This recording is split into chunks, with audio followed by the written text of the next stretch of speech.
There's a sort of tendency to dismiss Starmer as completely cynical, and the book, in a way, kind of really rails against that because it tries to show that he does have a fairly consistent politics that can be traced back at least as far as his CPS days, if not further.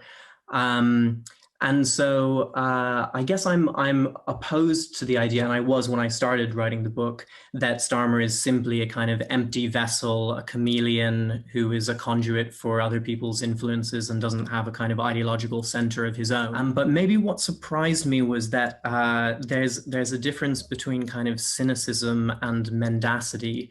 And while Starmer may not be particularly cynical in that he has like real, clear beliefs and convictions, he can be extremely mendacious and economical with the truth.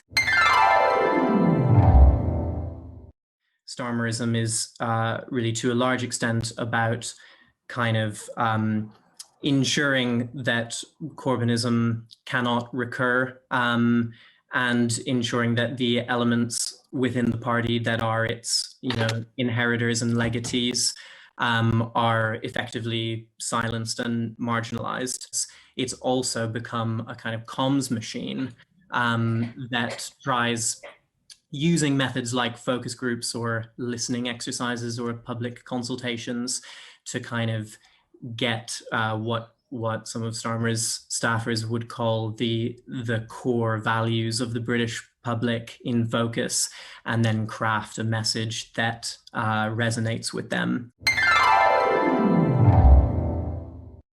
But MacDonald had, I think, the wrong analysis of the Brexit conjuncture.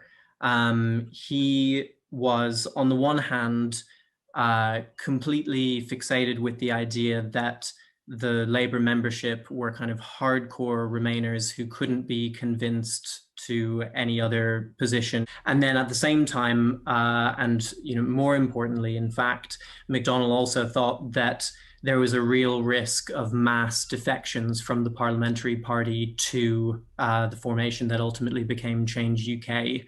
And because he was so kind of spooked by that prospect, he then poured all his energy from 2018-19 onwards into joining with Starmer to shift the position of the party towards supporting a people's vote. And that meant that, he essentially joined with the people who were determined to discredit Corbyn, discredit the leadership. He joined with them when he should have been, in the trenches defending his comrades from this onslaught.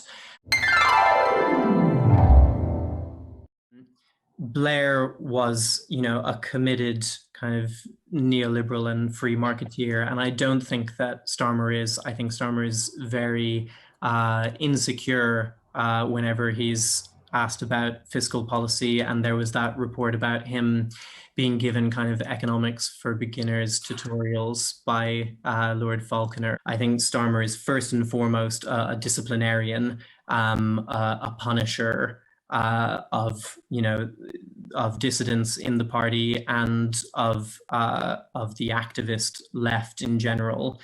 And as a corollary of that, he's unwilling to sort of offer any kind of, any even bland or tepid version of social democracy, because that would conjure up the memory of Corbynism, and that's what needs to be sort of forgotten and repressed.